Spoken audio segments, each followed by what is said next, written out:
everybody, and welcome to another edition Inside the Picture. My name is Scott Morganroth, Madmouth. Oh, Motor City Madmouth. I'm going by Madmouth from now on. Forget about Scott. I'm the Madmouth show.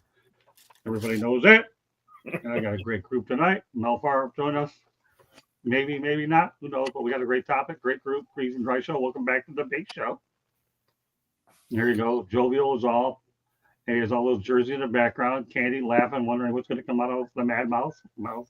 Okay, great stuff. I thought we had her laughing more last night with our shenanigans than I've seen her in a while. So yeah, we did. Hey, Eddie Prather, good stuff. Hey, we're gonna get him back on another. We're gonna get him back on another professor and a pupil before it's all said and done, Stephen. Obviously, last night we were jammed, but Prather, get ready. We'll do that before it's all said and done. Marvin, the Trojan man, what's up, brother? Fight on, big week this week. Austin Stadium, baby, game day. 3:30 Eastern. Get your mind right. Well, big week for us, man. We got tonight and tomorrow, and we got Ben Troop, man. This guy is awesome when he's on. He's been on a roll lately. We have we're riding a troop today. Great stuff. But you know, it's always fun to be on with the squad. I mean, I'm waiting on Mel to get on because I'm waiting on them little subliminal jabs from Marvin, and I'll be like, I love it. It's real subtle, but you can feel it. You can definitely feel it. The heat and the tension between them. Miss Candy, you already know what it is. Yeah. Well, I don't know if we're going to get to James Franklin, but we'll mention, he is going to be obviously with Virginia Tech.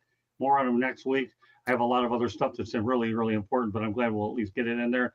He kept fighting in there on a roll offensively. Does a wonderful job on Fire Up Thursday night in the Country Club with Candy. Great stuff that he's in there. And last but not least, my main man, Tom Shanahan. And we do a lot of good projects together. We go back to NSMA. Tommy's one of the, like everybody else here, been a great addition as well. Let's get to it. Yeah, good timing. The Michigan State basketball game just ended. Beat Kentucky by 17. All right, great stuff. I'll tell you, we come on next week. I'll tell you what, Tom, we're going to come on next week. We're going to talk about, hopefully the plan is to do a show next Tuesday. We're going to talk about Michigan State football now on next Tuesday's edition of Inside the Pigskin. We do plan to do a Tuesday show. How long we'll do it? We have to do a Tuesday show, for God's sake, because it's the leading into Thanksgiving. We're going to go to some words of wisdom. I know Steve has to get off around 9 for like 10 minutes. We're going to go to Kelvin Sampson. Why are we going to him? Words of wisdom from the man. No one loses at anything as long as they don't quit. Guess what? The first week of June, he got a contract extension with the Houston Cougars. You buying that, Steven? Nobody loses when they don't quit. You can still lose it even if you quit. But that's we all have our funky words that we like to use. So I mean, regardless, there's a winner, there's a loser. Regardless if you quit or not, you're gonna there's always gonna be somebody on the losing end, and it is what it is. Well, I guess you're not drinking the Calvin Sampson Kool-Aid that much. Okay, Candy. He's a good coach. Kudos to him. Kudos to him for getting an extension and stuff like that. As far as quitters never win. Don't be a quitter. Marvin? Yeah, I completely agree with him. Winning and success is a process, and there are levels to it, and part of that process is failure. Part of that process is learning from your last experience. Part of that process is just, dealing with the reality of you ain't ready, but, you're getting better. So it's true, man. You look at anybody in sports or in business who you really admire, who you really success, they'll talk to you about failure. They'll talk to you about their comeback. They'll talk to you about, all the things they did before they became famous, through their success. So, yeah, I think failure is part of the process. And as long as you keep going, man, you are a winner. It's that championship mindset you got to have in your darkest days, man. That's you learn that as an athlete, as an entrepreneur. At least I have. And I think failure has been some of my greatest lessons. Great stuff. Okay, Ben. Yeah, I think I know what Coach Sampson is saying. I mean, he seems to be a guy that definitely understands that his players are always listening. People are always listening to him, and I think he does make some great points. But the whole thing about it is, when you look at how how everything happened last year in the Final Four, the national championship game, and how it ended up. Sometimes it's hard to recover from that stuff. It's hard to come back from that, but he obviously is, and he obviously has. He's one of those perspective type coaches. Like he's teaching life while he's coaching. And Coach Campbell seemed like the type of guy a lot of guys want to get coached under. I'm happy that they had their worst moments against my Gators last year. I definitely appreciate that, Coach Sampson. But no, I respect Coach Sampson. It's hard to do what he's done for as long as he's done it, and he's done it at a high level for a long time. So shout out to him. Hey, Jeremy, I'm with you there about Shedeur Sanders. Put those numbers up, Candy. 416, 39 yards, 0 touchdowns, interception. That'll improve when he goes out there and has an opportunity to work with the first team. Tough thing for him to do. Glad to have Jeremy Ballrick in there. Glad to have Eddie Fraser in there. 20 chapter fanfic And Mel, I know you're just joining us right now, and we're taking a quote here from Kelvin Sampson, who says, "No one loses anything as long as they don't quit." What are your thoughts about that? I even coined their nickname. You said no one loses anything. You said no one loses anything as long as they don't quit. Yeah, I don't know what the background noise is, but we need to eliminate that somehow. So why? Hold on 1 second. Okay, please. Thank you. No one loses anything as long as they don't quit. Yeah. Yeah, I mean, the only person that's ever failed is a person that tried, right? So, as long as, I always say every day, I'm swinging and ducking. That's what I do. I'm just trying to stay in the fight. Just keep swinging and ducking. Try to hit more often than I get hit. And, that's basically what he's saying there. I think it's a wise quote to live by. Well, it is. That's why he's done well everywhere he's gone. Okay. Yo is the UNC meeting. I don't know what that is, but all I know is this is we have a good turnout so far.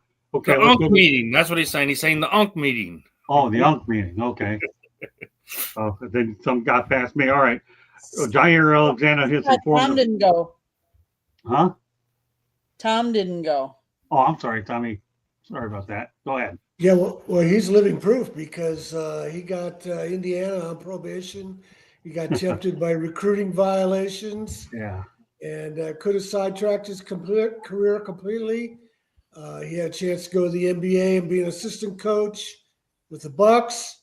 Yeah. And kind of rebuild himself. And then he was an assistant coach with the Rockets in Houston. Yeah. And he must have established himself well because the University of Houston hired him, and he's been there ever since. So he's a walking example of not quitting because he sabotaged himself. He's also he's a Lumbee Indian from North Carolina. The Lumbee Indians go back centuries in North Carolina. And he also, his first job as a graduate assistant was with Judd Heathcote at Michigan State.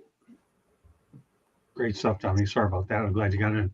All right, well, let's go back to Jeremy Candy compared to Dylan Gabriel's fourth quarter, 6 of 10, 82 yards, 1 TD, 0 picks. Shedeur looks unprepared, of course. He didn't have reps with the first team, but hopefully he'll get that squared away. We're going to talk more about Shedeur Sanders next week on Inside the Picks In. So who knows, Jeremy, stay on board and on call. Depending on how many people show up, there might be an opportunity for you to come and talk about it a little bit more. Lots to get to tonight. Jair Alexander has informed the Philadelphia Eagles that he's stepping away from football to focus on getting himself physically and mentally. According to Jay Glazer, he was acquired from the Baltimore Ravens, but hasn't played for Philly yet. Steven, you're out there. Let's talk about Jair Alexander. Yeah, again, we, me, Ben, and Marvin touched on this last week, but again, we always talk about this, that the mental health thing is always first and foremost before football. He was quoted earlier in the week saying his knee felt as best as it has in years, but obviously was kept off the team plane to go to Green Bay. Thought he would have definitely been there just because that was his old team. Didn't work out that way. Then you find that he's having some issues, and we've already seen this with Lane Johnson. A few seasons ago, wound up stepping away for 3-4 weeks just because he wasn't in the right headspace. Mental health awareness is something that you don't see a lot of football players kind of openly sit there and say like, "Hey, I need to step away and have some health." We're just a few weeks removed from a player who was having a mental health crisis and unfortunately took his life. So it's one of those things where, like, listen, football is so far on the back burner on the Jair Alexander situation that I'm all for him. Will I hope that at some point in time that he gets himself right and gets on this team and, gives us another dynamic duo back in the secondary with Quinyon Mitchell? Absolutely. I'd love to have him here as a football player, but he has to have his mind right first and foremost, get himself better, and then, football, whatever happens after that happens. If he retires, he retires. But hopefully he does keep his roots planted here in Philadelphia, and we see him strap it up for my Eagles at some point in time. All right, Tommy. Well, it's a sign of the times. A few decades ago, he would have been ridiculed for this. Right. And the irony of that is, unless I don't follow him on social media, so I don't know if people have supported him or mocked him. But the irony is that I don't think he is getting criticized like he would be now. And social media is the worst avenue around existing to give somebody like that a hard time.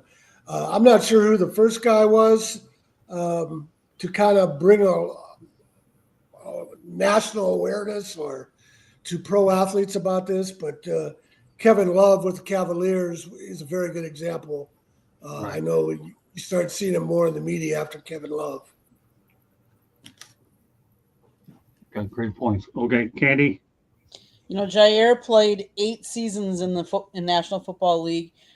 He was selected by the Green Bay Packers in the first round of the 2018 NFL Draft, where he spent 7 seasons. He signed with the Baltimore Ravens in 2025 before being traded to the Eagles mid-season. All of that is for naught. Like everybody's talked about, your mental health comes first. Because if you're not on your game, at the top of your game, you could be, if he goes out there and let's say he plays and he's struggling with things internally, then his head's not really in that game. He could be hurt worse. He could, on the field, we've seen injuries and stuff like that. And let's face it, not to say that people's heads aren't in the right place, but this past weekend, we saw an NFL player get upset and spit on somebody else, and then the other person threw a punch. So we saw one get tossed out of the game. One's now out for the next game and suspended. Now, I'm not saying that their minds are right or not. That's up to them. But I give Jair a lot of credit taking this and doing this and stepping aside, because an NFL football career is not that long. And so for you to say, you know what, my health is more important, my mental health is more important than me playing and making a lot of money, I give him a lot of credit. Let's go to the chat room real quick with Jeremy. Love the fact that the Lions in 2022 hired a psychological therapist for their medical team. More power to you. Jamar Chase was unhinged. Okay, go ahead, Mel.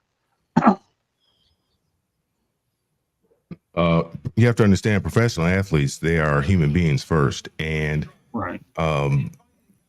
The game is hard enough to play when you don't have all those outside distractions and other things going on in life. Football players, athletes are no different than everyday people.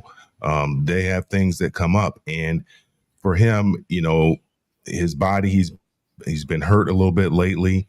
I don't know what's going on in his personal life, but now with what happened with the kid down there in Dallas, you can't take this kind of stuff lightly, whatever it is that he may be going through. So, hopefully during this time, he seeks out whatever help it is that he needs to get his mind back right. If he ever plays football again, it really doesn't matter because football is what he does. It's not who he is, and he has his whole life in front of him. I don't know if he has a wife and kids, but I know he has a mother and a father, and that love him dearly. And the world would not be the same if he was no longer in it. So, the most important thing for this young man to do right now is to do what he's doing, to take the time to take care of himself. You know, I was never a person who was in a position where, as in the NFL, where, you know, a lot of things depended upon me and my play. And, you know, him getting traded, I think, and going to Philadelphia, that's a lot of pressure too. You know, you're the defending Super Bowl champions. He was expected to come in there and fill a void for him immediately.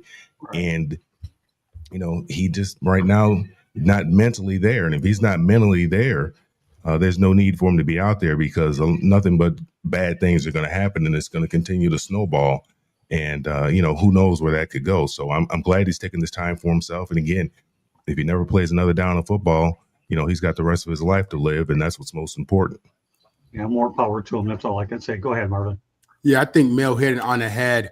You know, you don't, when he says he needs time away, he needs a break, you don't know if it's something happening in his marriage, if his family, something personal, or if it's football head related CTE. You don't know. Fortunately for him, you know, he's in a profession that pays well. So if he's having a bad day, bad month, something's going on, he can step away. You know, people at Costco, people who working at the corner store, people, you know, everybody can do that. You know what I mean? So, you know, he's earned the right to be where he's at. He's earned the right to make that money. And, you know, he's earned the right to step away if he wants to, if he needs to.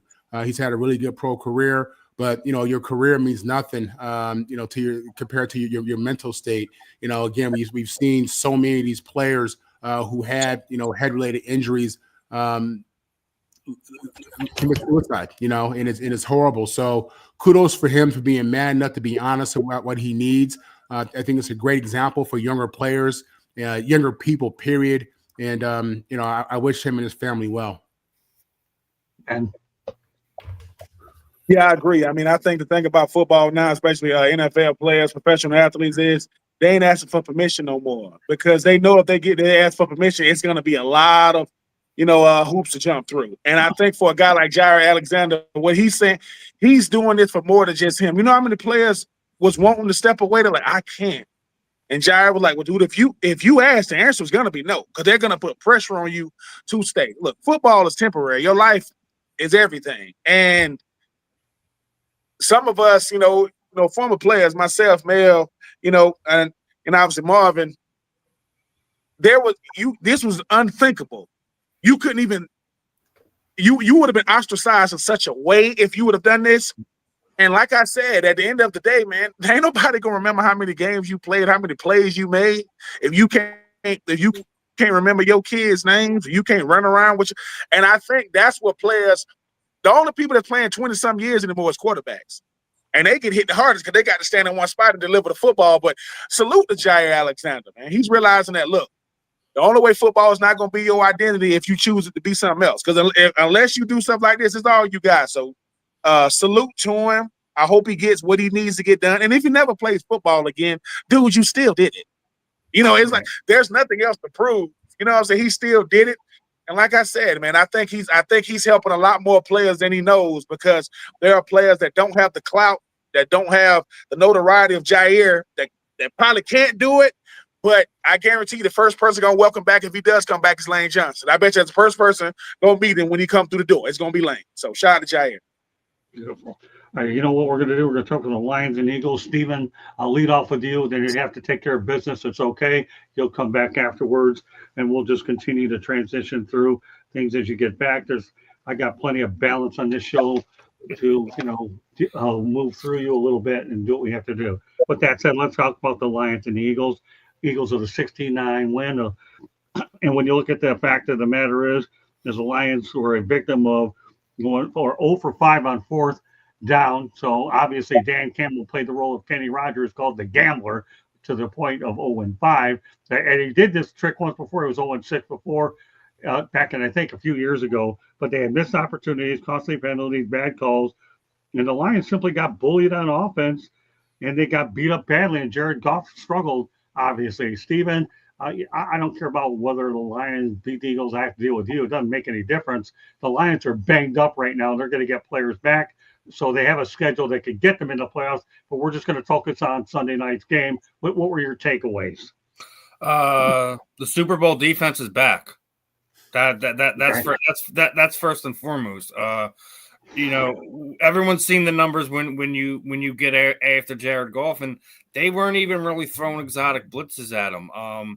The fact that that Jaden Phillips was beating Penei Sewell something fierce. The fact that Nakobe Dean was healthy and he was getting after the quarterback and getting in Jared Goff's face was I think a determining factor. I know everyone is upset about the late PI call on Nick Sirianni's boneheaded move going forward on fourth down, but there was as you were saying, there was a bunch of bad calls during that game. There was a bad false start against the Eagles when Detroit's lined up in the neutral zone. There was a bad call on AJ Brown, which is why I assume that he got that call at the end of the game, because he got hit. He stumbled and wound up hitting a Detroit player low. Got hit with a 15-yard below the knees penalty.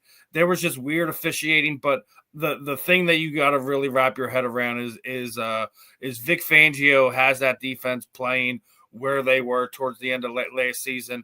And they absolutely need it right now with how bad that offense is sputtering around here in Philadelphia. That's kind of the talk of the town, so to speak. But a big win. The Eagles are now 3-0 against the NFC North. Big wins like that help propel you. That they're going to need now that Lane Johnson is going to be out 4 to 6 weeks with that Liz Frank injury. But the game itself, man, it was old school football. It was a defensive chess match, and the Eagles got the better of them. So, and yeah, Detroit was banged up, but I don't think their injuries really cost them anything in that game. I mean, obviously, missing your tight end, your security blanket as a quarterback is a big thing, but the way that the wind was swirling was I think a major factor why Jared played so bad, but just the front four being able to get after Jared and keep him in uncomfortable situations. 5 batted balls. You talked about the 0-5 on fourth down. That's one. You want to take chances. The fake punt, things like that. But the fact that between Jalen Carter and Jordan Davis, they had 5 batted balls, and one of them went for an interception that put points on the board. I think that was the kind of big thing right there when you're getting your hands on balls and changing how the quarterback is going to move when he's trying to release the ball. When you're already getting knocked around like a pinball, it was just a bad day for Jared Goff. You don't really see those type of performance out of them. People were trying to throw the weather thing into it.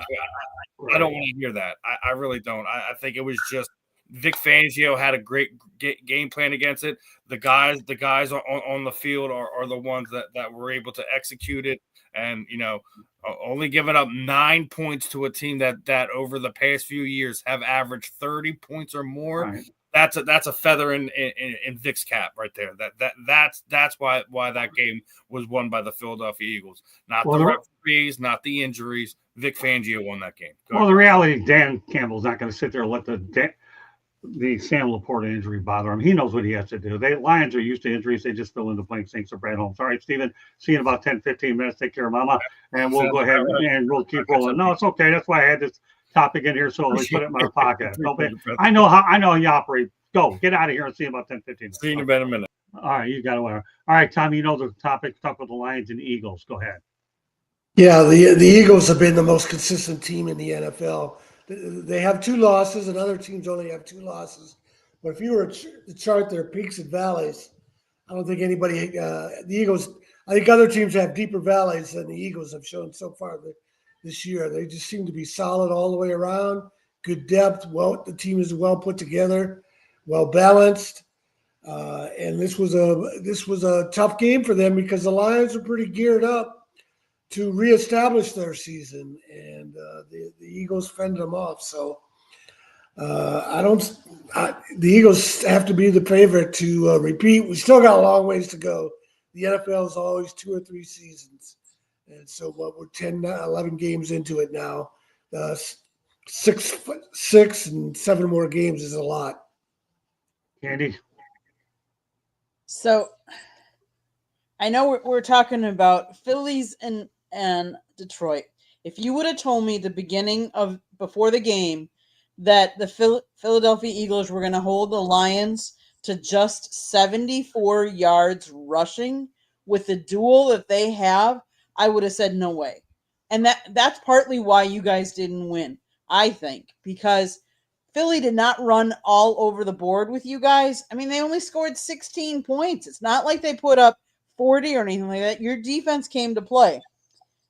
Time of possession, though, the Eagles held the ball for 35 minutes compared to the Lions only 24. Jared Goff just did not get into a rhythm. He looked, and part of it is, and I saw a stat, I don't remember where I saw it, but part of it is he does not do well in cold weather games. I guess he's starting to get used to playing in, Ford Field. So when he was out in the elements and with that wind and cold, he just didn't perform like his normal self. But it's not like the Eagles, yes, their defense was dominant. I get that. But it's not like their offense is really clicking on all cylinders. Like I said, they didn't score 40 on you guys. They scored 16. And they didn't score that many on the Packers either. So, yes, they have wins over both of us, but they're not big, convincing wins. So I think they're still a beatable team. Just my 2 cents. the bottom line is the Lions can thank Kelvin Shepherd for keeping them in this football game without the defense or meat. Go ahead, Ben. The thing about this Lions team that should give them a lot of concern is every time a team beats them, they always do 2 things. They take away the run game and they take away Amon St. Brown. That's what happened when they played the Chiefs and they got beat. And that's what happened when they played Philadelphia, because Philly knows this. They go, look, James Williams and stuff, I mean, he's a good player, but he's not going to be the player that's going to beat you. The guy that makes him go on offense, as far as like catching the football, is Amon St. Brown. And if you can't get something out of, if Montgomery doesn't play well and Jahmyr Gibbs have to play well, sometimes it works, sometimes it doesn't. But if you are the Lions, I mean, if you are Coach Campbell, you should be very concerned. That entire division has caught up to them. Chicago is playing well. Minnesota got J.J. McCartney, and Green Bay is playing well. They're gonna have to find a way to, they're gonna have to find a way to keep this thing afloat, because you're gonna have to meet teams like Philadelphia to win it. No one cares what you do against teams that don't meet the talent threshold. The Philadelphia Eagles are defending champions, and they playing with defense right now, even with, what they're not doing on offense. So if you are Jared Goff, if you are Williams, if you are Brown, if you are Montgomery, if you are Gibbs, you got to find a way to not look like that. You got way too many weapons on offense to look like that. And Philadelphia is finding a way to win ugly. They don't care about what's going on or not going on, the lack of production on offense. They're saying, dude, we want to win. So if you are the Lions, you should be concerned, because they took everything away from you. Took the running game away from you, took your passing game away from you, took your juice away from you. And like Candy said, it's not like they was looking like world beaters on the other side of the ball. They said, if our offense look bad, we're going to make sure y'all offense look worse. And that's what they did. So it does surprise me, because the Eagles are a team that doesn't care how they look winning. They just want to win. And if you are the Lions, people kept wondering, when was Ben Johnson and Aaron Glenn's absence going to start showing? It's showing. I know they've won certain games, but to be able to, you see what Ben Johnson in Chicago's doing, and obviously, unfortunately, Aaron Glenn, he's just going to freaking Tyrod Taylor, over Justin Fields. But I just think that for the Lions, it should be a lot of concern, because you gotta find a way to, stay afloat in that division. I don't think they're gonna win it. I don't think they're gonna win it this year. And if you are the Eagles, hey man, a win is a win. I mean, you can deal with that offense for another week, but it is much easier to come back to work when you're in the win column. That Jalen Phillips trade is looking really, really good for the Philadelphia Eagles right now. Great points. Okay, Mel. Well, I look at it, when Dan Campbell goes forward on 4th down, I like it. Obviously, he has a lot of confidence. It's showing the offense that he has a lot of confidence in the offense, that he believes that his guys are better than their guys. But I just didn't like the play calling that he used. I mean, he went to their strength right up the middle. I think there was one time Jameson dropped the ball, And I don't recall what happened the fifth time. I think I fell asleep by that point. But I don't mind him being aggressive because the one thing he knew is that if he could get a lead against Philadelphia, he knew it would be very difficult for them to come back with the way that their passing game has been going, where their offense has just kind of been, it hasn't been as prolific as a lot of people would like for it to be, because unfortunately, Jalen Hurts is he's kind of off and on. So I believe he felt if he could put that pressure on them early and they get out to a lead, then they could rely on the run game. Philadelphia did a good job of shortening the game. The Lions only had, Candy alluded to it, the time of possession. I think they only ran about 58 plays in that game. That's not a lot of plays. And Jared never could get into a rhythm because they kept getting stopped on fourth down. And so he never could get into the rhythm. And then, the book is kind of out on Jared. You rush him up the middle, put that pressure on him up the middle. If you don't get there, get your hands up, because he kind of has the way he delivers the ball is kind of from the side a little bit, and you have an opportunity to bat the ball down. But I don't have a problem with Dan Campbell going for it. You could see, he's calling the plays, and it just shows you how important it is, how important play callers are. I know a lot of people they see those charts and they see people with those big charts on the sidelines, and you think you're just calling plays. It's more to it than just that. Sometimes you might call a play just to see what the defense is going to do, how they're going to react to it, so you can set them up for something else later on during the course of a game. And you have to get a feel for that. And the Lions' window of opportunity was really the last couple of years when we knew that the offensive coordinator eventually was going to get a job. We knew that was going to happen. Ben Johnson was just too talented. People are just so enamored with these whiz kids and the offenses that they're able to, these prolific offenses. We knew he wasn't going to be there forever. And so it's difficult. Now Dan is trying to take over the play calling duties. He doesn't have the same kind of rhythm, the same kind of flow that Ben Johnson had. He's, you can call the same plays, but if you're not calling them at the right time in the right situations, you're not going to get the results that you're looking for. And I know Dan believes that he just, if we just do each one of the players do their jobs, then they should be able to dominate the line of scrimmage. It doesn't always work that way. And, they have two real good guys in the interior that you have to deal with, and their offensive line is not the same as it was last year. You got different guys in there this year than you had last year. So you're getting different results. But I like the fact that he's aggressive as an offensive player. I would love that. But, obviously, now they got to kind of lick their wounds, and, they got a tough stretch coming up here. And, a lot can change in the next 7 games. That division is extremely tough. I don't think there's a team under 500. I think Chicago's leading the division, if I'm not mistaken. So it's going to be a very, very tough stretch here. And a lot of these games, those last few games are going to be divisional opponents. So it's going to be very interesting to see how this plays out. Marvin? A few shows ago, we had asked, what would happen with Goff with his offensive coordinator gone. You see it. That offense went to Chicago. Chicago balling right now. In regards to Philly, listen, that defense, this is a championship defense.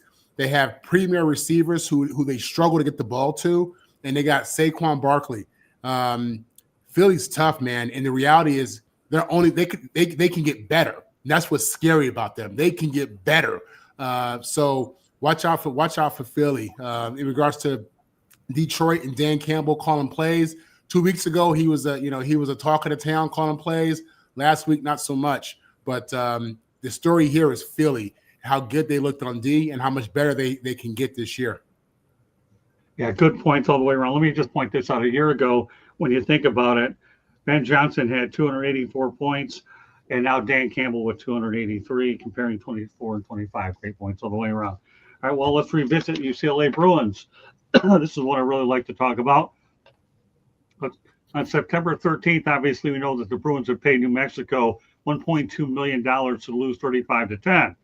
Enter in Jerry Neuheisel was the answer following a 38-13 blowout of Michigan State.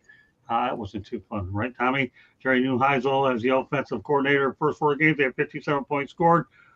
Following the 2 games, they had 80 points, and they're currently 3-7, following a 48-10 loss to the Ohio State Buckeyes. And now it's almost a done deal that they're planning to leave the Rose Bowl, which I think would be a good move for UCLA. But they're still waiting on who the next coach will be. But the biggest important thing I like about this UCLA thing is the fact that even after the coaching change, UCLA did not lose a single player in the transfer portal. That to me, I'm going to lead off with Mel on this. I know this one hits you closer to home. I hit you with a lot. Let's talk about not losing a player in the transfer portal and talk about the circle of events surrounding everything that I talked about, Mel. Well, I'll let you in on a little secret. They didn't lose any players in the transfer portal because of the way that their payments were set up. Really? The way the players get paid. If they decided that they didn't want to play anymore or didn't want to be at UCLA anymore, they got a check in October. They had a check coming in October, like I think the first week of October. And if they wanted to get that check, they needed to be there. So that kind of closed that window for the guys to have the opportunity to leave. But, what point is it leaving at the beginning of the season? You can't play anymore. You can't transfer to one school and go to another school and start playing. So you might as well just play it on out and transfer it at the end of the year. I don't, that window doesn't make any sense to me. But, with UCLA, we're taking it on the chin right now. The last couple of weeks have been tough, but what I can say is I like the fight in the guys. Nico didn't play last week, gave us an opportunity to look at this other kid. I like the fight in them a lot more so than what I saw in the first few weeks of the season. I think the future is going to be bright for UCLA. I know they've been looking at some guys. They've been talking about this coach from James Madison, but he's also. I think Penn State's also looking at him as well, and the guy is from Pennsylvania, so that could be a tough sell. The problem with UCLA is not so much getting the head coach, it's the assistant coaches, because it's so expensive to live out there. $250,000 in Athens, Georgia spends a lot differently than $250,000 in Westwood. You can live like a king here in Athens. In Westwood, you got a little, you're staying in the dorms or something like that. It's just not the same. So that's the biggest problem, is being able, and you need to have quality assistant coaches in order to succeed. I mean, the head coach, yeah, he's the CEO, he's overseeing everything. But I remember we had great assistant coaches that really taught us the game of football when I was there at UCLA. And when I got to the pros, I was a lot more prepared than kids that came from other programs, whether it be Oklahoma, Nebraska, Miami, or some of those other programs. We were just that much further ahead because of what we were taught at UCLA. And even the guys from USC, they didn't know anything. They just give them a ball and tell them to go on out there and just run. But I think the future is bright for UCLA, and I'm excited to see what's going to happen here in the next couple of months of who we're going to get in there as a head coach. Yeah, and also obviously you got to be pleased with the potential possibility they're going to go to SoFi and leave the Rose Bowl. Is that correct? Oh, I think that's great. I think it's going to be great for the students. It's going to make it a little bit easier commute. I think the parking is probably going to be a lot better. Heck, I might even go out there and see a few more games, because going to the Rose Bowl, it's tough. That's an all-day adventure, man. That's the worst thing I ever did. That was horrible. We'll go to another LA guy. Marvin, what we're going to do the rest of the way, since Mel, obviously, he's a UCLA guy. Marvin, just give us your overall assessment about where the UCLA program is. Obviously, they paid New Mexico a little bit of money, but overall, let's just talk about the overall where UCLA stands now, Marvin. Yeah, well, listen, I think with the NIL and transfer portal, I love them both. I think they're great for the student athletes, but you got to have guardrails. You got to have rules in place. It's really sad that we're celebrating the fact that no players left at the beginning of the season. You shouldn't leave. You shouldn't quit on your team in the middle of the season. If you want to leave at the end of the year, fine. But to say that they didn't leave, look, at the end of the day, every one of those players want to leave. Every single one of the players want to leave. Mel just told you they didn't leave because they wouldn't get their money. You know what I'm saying? So that's the reality of the situation. And in regards to this team, going to SoFi versus the Rose Bowl, I think in college it's tough when you don't have a home stadium. You don't have a stadium on campus. That makes the experience so much different. Personally, I like the Rose Bowl. We played there every other year. I played there in the actual Rose Bowl game. Mel is right. It's an all-day event. It's a hike. You're fully committing to that day when you go to the Rose Bowl Stadium itself. But listen, NIL is here. UCLA was smart to keep these kids, to get these kids into contracts that don't allow them to leave. I think every school should do something like that. And I think the NCAA or whatever governing body is going to control college football moving forward, they need to institute something that forces these kids to go back to the real commitment. When I went to school, when Ben went to school, when Mel went to school, you were there for 4 years, 4 or 5 years. That was it. You planted your flag and that was it. Now there's a business side to it, and that's cool. And I'm with that, and I support that. But you should definitely have something in place to keep these kids on the team and just keep that culture. Because at the end of the day, it's okay to change jobs. It's okay to change companies. It's okay to change schools. But when you join a football team, when you join a team, that commitment is real. You know what I'm saying? You guys are going to war together. You know what I mean? You train all summer. You train all spring together. You build that camaraderie. The coaches can get a chance to kind of evaluate talent, see who's who. This idea of jumping ship needs to get out of here. I hate that for any school who's dealing with that, to be honest with you. In regards to UCLA, the state of their program, it's a dumpster fire. They're losing recruits left and right. Hopefully they find somebody to get in there, some leader to get in there. I think, again, it's a school who can get a big name because it's UCLA has a proud athletic tradition. In spite of their recent football years, they have a proud athletic tradition. They have historic players in all sports, men's and women's. It's in LA, Westwood. If you haven't been there, it's beautiful out there. It's much different than USC. USC is in an urban area. It's a diamond in the rough at USC. UCLA, you pretty much in Beverly Hills. You know what I mean? So very attractive out there if you're a student, if you just live out there.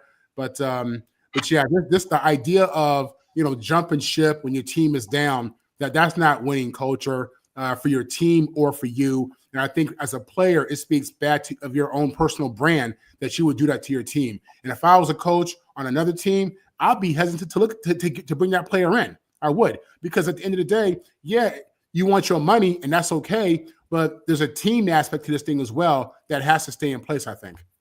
Yeah, what's interesting, you talk about the situation in the Rose Bowl. I live it here in Miami with the Canes, Hurricanes playing at Hard Rock, so I can appreciate where you're talking about not having an on-campus stadium. I'll leave it at that. Ben, go ahead. Well, I think Mel just gave the blueprint for the guardrails, right? People look, no one ever talks about the NCAA doing anything about the guardrails because they don't want to do anything. The NCAA don't want nothing to do with setting rules and regulations and guidelines when it comes to NIL. Well, if you are UCLA, they just showed, hey, we understand that we are in the NIL era. We understand that you guys want your money. Well, your money is predicated on your presence. Okay, that's a lot of jobs. There's a lot of situations say, if you're not a salary, if you don't show up, you don't get paid. Okay. But I also think something that Marvin said, UCLA need to flex their muscle and say, hey, dude, there are a lot of schools in this country that don't got the pedigree that we have. I know we haven't looked the part as of late. A lot of schools haven't. A lot of schools have not looked the part as of late. But geographical location got to matter. Do you really think players want to play for Hawaii or do they want to live there? They want to live there. That's why, where you going? University of Hawaii? Why? Because it's Hawaii. Even if I lose, I can't lose because of where I am. If you are UCLA, you got to be aggressive out there because I think the one thing about UCLA that they need to have when it comes to coaches, teams like, Florida and LSU and Virginia Tech, even though they got James Franklin, flex your muscle, man. We UCLA, we want a big name. A big name means I don't got to introduce him after I tell you his name. I don't got to give you his resume. I don't got to say he did this and he did that because sometimes you want to take a big name and put it with a big brand. UCLA is a big brand. And you want to, so when it comes to these coaches, nothing against Coach Foster that was a former Bruin. It's like, dude, you got to know where you at. Because like I said, I played with a lot of guys that went to SC, but they would always talk about how nice UCLA was, man. They say, yeah, man, everybody think when you come to, SC, you're going to be out here in the Beverly Hills. You in SoCal, no doubt about it. But you in a different part of SoCal. But yeah, UCLA is in a good position from this standpoint. There are a lot of schools looking for coaches, a lot of them. But all of them ain't got the brand name that UCLA has. Like when you talk about West Coast teams, you talk about UCLA, you talk about SC, you might talk about Oregon and UW. And that's it. That is the list of teams out there. So I think for UCLA, they got to be aggressive. And here's the thing. I think coaching in California is like coaching in the South. You got to have some type of California ties. I mean, I like California, but my Southern twang ain't gonna make it. It's just not. Because you got to go into these living rooms and talk to these young men. You got to be able to understand where they live, why they should come to you. That kind of stuff matters at a place like UCLA. So I see them getting a guy that either played in the Pac-12, understands the West Coast lingo. Because if you don't think that kind of stuff matters, ask Chip Kelly. Right. Ask him when he was there. Chip Kelly was the head coach at UCLA. Why? Because, I still don't understand that. And he's the highest paid coordinator in the NFL. How? Anyway, that's another show for another day. I think that Brian Kelly, when he was at LSU, asked him why having Southern ties matter, because you walking into these homes. You shouldn't walk into somebody's house asking their mom, what are you cooking? You don't know what this is?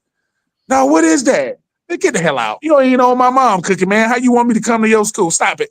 Culture matters. It matters at UCLA. Mel, I think y'all gonna get a good one. And if y'all don't, that's shame on the whole athletic department, because I don't care what you haven't done. Big brands, that stuff only matters to small brands. You a big brand, I can still get who I want. I don't care what we haven't done. So that's why I'm not in coaching now. Because look, man, you coach at UCLA, that's big time. But as a person that played for the Raiders, the cost of living in California, my God, I was like, dude, like, man, like it costs what? For this one bedroom, it costs what? $3,500. Yeah. Well, It ain't even got no kitchen. Oh, this is the kitchen. Oh, okay. Sorry, I didn't know. But yeah, but I do hope they get them a good one, man. UCLA deserves that, because what SC is doing, SC showed you, if we want them, we'll snatch them. Lincoln Riley, he done came out and said, I am not leaving SC. Why? Because, I mean, it's not going to get better than as far as like the money, the location, the opportunity. I think UCLA should be aggressive just like that. And I hope they do. I really hope they do. Candy, that's what you're missing, California. Be glad you're in Florida. Okay. So with that said, we'll turn it over to you, Candy. Your take on UCLA.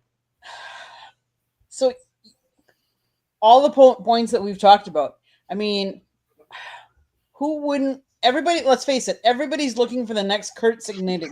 Indiana. He's taken the Indiana program from nothing to relevant and then some in just a couple of years. So every UCLA, you've got the pedigree behind you. You've got the name. You've got the pretty backdrop. Who wouldn't want to go there? So now go out there and find who is the best for you and go get them. Because UCLA is a landing spot, not a dumpster fire. And as far as this NIL and transfer, I'm glad they had to stay, because you hated to see the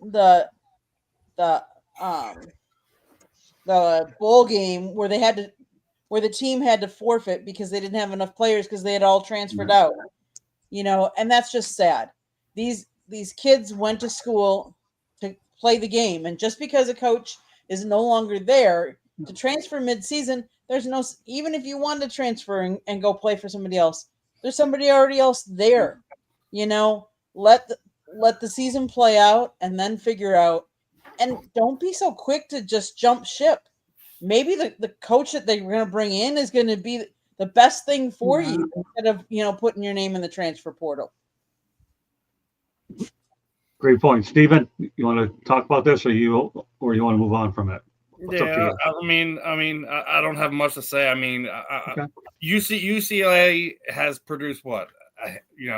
A handful of all-time greats in the last 20 years. So, I mean, Right. I mean, they're in the Excuse me? A handful. Excuse me? In the last A 20 handful. years, a handful, yeah. In the last 100 years, a lot. But 20 years? What y'all done, man? I mean, some of the most important figures in sports have come out of UCLA. What are you talking about? Now, understand this. I understand UCLA is a basketball school. The further and further I've gotten away from being there at UCLA, the more I understand that UCLA is a basketball school. John Wooden put UCLA on the map with what they did in basketball. I was fooling myself when I was there, thinking that UCLA was a football school. We thought it was, we thought we were doing something. We weren't doing a whole lot. we know what the guys in basketball, what they're doing for the basketball team. We know how they were living. We weren't living like they were living. Basketball players, they were getting that NIL money way back then, man. I can tell you that Reggie Miller was living in Bel Air, driving a Porsche, driving a BMW. Jack Haley, he had a Porsche with the front windshield tinted. I'd never seen that before, man. He had the front windshield tinted in his car. Those guys were getting paid. Walt Hazzard was taking care of his guys. Pooh Richardson came from Philadelphia. Those guys always had money in his pocket. Always, man. Those guys were getting taken care of, living good. I can tell you that. UCLA is a basketball school. Now, it's going to depend. What's going to happen is going to depend upon whether or not they're really serious about being a football school, whether they're serious about winning in football. Mel, I think the biggest find thing is getting your guys a big coach during the offseason, whether it be somebody the likes of a John Gruden or something like that. You have to get that. You're going to have to get a splash. Don't shake your head, Ben. We already talked about this last week. Don't shake your head, Ben. But I mean, if they get John Gruden, they are not serious about football. If they get John Gruden, they are not serious about football. For the simple fact that I was on the Tampa Bay Bucks in 2008. I was on that team, right? That was the last time. That was before he left football and then came back with the Raiders. Here's the thing about John Gruden. John Gruden is great for sound bites, and he knows offense. That's why John Gruden ain't nothing but an older Chip Kelly. They thought Chip Kelly was going to do that, and Chip Kelly had them doing. Chip Kelly. Had them boys out there doing calisthenics on the field. Come on. I'm just saying. Gruden's an older Chip Kelly. Chip Kelly's not older than John Gruden. Chip Kelly's older than John Gruden. I mean, they about to either. Well, here's the thing. If you put the number one in front of Chip Kelly and if you put the number one in front of Chip Kelly and John Gruden, you're gonna have the number 100 because I think they're both zeros. They are not UCLA head coaches. Not in 2025, Mel. 2025. I'm not asking for John Gruden. The fact that John Gruden. I'm going to get to John Gruden in a minute. Steven, I'll tell you what, I can't send you any more topics anymore, you sick man. Otherwise, you're going to overlap and kill me. So from now on, I'm not sending you any more topics anymore. You use this as a cheat sheet. You're killing me. But let's be clear. Steve said in the last 20 years, they haven't produced but a few guys, and that's true. UCLA's greatest history goes, way back. You're talking about the 60s, the 70s, the 80s. This is when, and they win the championship in 95 in basketball. But since the year 2000, what has UCLA done in anything? You know what I'm saying? Prior to that, yes, they got history, numbers, championships, but yeah. In anything, what are you talking about? What have y'all done in 20 years? Y'all could be king of softball. We haven't done nothing in softball. That's where we're going now. Softball. That's a mic drop. That's a mic drop. You said anything. You said anything. I don't care. Beach volleyball. You said volleyball. You said anything. You said reaching anything. You're reaching now, brother. Gymnastics. You know what I'm going to do? I'm going to start sending you my version of my written topics. You said anything. Softball, bro. We done. But you said anything. That's how you know a man is lost. He brought up softball and football. We do great. We do great in the Olympic sports. Okay. We do great in the Olympic sports. Troy Aikman. I mean, that was 50 years ago. 50. Talking about Maurice Jones-Drew, something like that. I mean, I think who else? Like that guy's all over the place. You got the GOAT. You got the GOAT. Mercedes Lewis is still in the league, baby. He's still getting it done. There you go. He's still getting a check. And I think he drives a BMW though. I don't know if he drives Mercedes though. He's still getting a check. For the record, John Gruden is. If we're going to talk about UCLA greats, we got to mention that Kenny Easley passed away because he was one of the greatest safeties of all time. A couple days ago. They're hiding that too. But I want to say, it's a shameful state of college football that UCLA, with their great history, is in this predicament. Normally Tim Skipper, the interim coach, and then Jerry Neuheisel with his new play calling. They've revitalized the energy on that team. Yeah, and that used to be what you look for in a coach and in a program is energy. So they've got it, but there's so many more factors. Yeah, they got to get some horses. NIL money, guys transferring out in the portal. college football is just in a disgraceful state. And Mel, that's the first time I've heard about payments on a schedule. I thought all the schools just paid their players a lump sum. And that's smart. And, That's smart. No, we had asked that question. What I'm trying to say though is Mel makes a good point that they were smart. Well, what's to stop Alabama or Ohio State from taking that same kid and saying, we're going to give you all the money right now? So that's the shameful state of college sports. And as far as SoFi Stadium, when UCLA used to play at the Coliseum, USC and UCLA shared the stadium. And that damn Al Davis, the grifter that he is, when the Raiders came there, they made the Coliseum made UCLA feel like the third wheel. And so that's why they went to the Rose Bowl. And then they tore out the Olympic track for Al Davis. Yeah. The history of the Coliseum is track as well as football. And so it's just a disgrace. UCLA's been caught in a lot of bad turn of events in college football. And from everything that we've discussed, Ben mentioned in meeting the parents, getting to know the parents. And Mel, you'll like this story. I got to add this story. When Hayden Fry at Southern Methodist was the first school to desegregate in the Southwest Conference, signed Jerry Levias out of Beaumont, Texas. I wrote about this. This is in my book, The Right Thing to Do. Jerry talked about how his grandmother and his parents had houses right next to each other. And Levias and Hayden Fry came down with an assistant coach, a superintendent of the Beaumont schools. They came in about 2 or 3 cars. And one of the guys had a big cowboy hat on. And they all went to Jerry's parents' house. And the neighbors all thought that the Texas Patrol, whatever they call it back then, Texas Highwaymen, they were worried that they were doing some kind of arrest. Well, Hayden Fry went into the grandma's house, and he's talking to her, and she was cooking beans, and he's talking to her about how to cook beans. And after that, the grandma was telling Jerry Levias, "You're going to Southern Methodist." Interesting. All right, let's continue. Let's continue on here. I'm sure this is unbelievable watching everybody in action. Candy laughing. So with that said, okay, Candy, you got the age? Yes, John Gruden is 3 months older than Chip Kelly. He is 62. Chip Kelly's birthday is actually next week, Tuesday, November 25th. Okay, with that said, let's go over to John Gruden real quick. We're going to go rapid fire in a little bit here. John Gruden did win a lawsuit versus the NFL. Tommy, I'll tell you what, we will go rapid fire on this. Where will he land if he lands anywhere, Tommy? Yeah, if he lands anywhere, yeah, he hasn't been a head coach since 2021. Right. It's kind of like Bill Belichick couldn't get a head coaching job, and North Carolina was dumb enough to him. $50 million, really, 5 years. So nobody's done that yet for Gruden, which says a lot about him. So do you think he's going to land anywhere? Who knows? Who knows? Okay.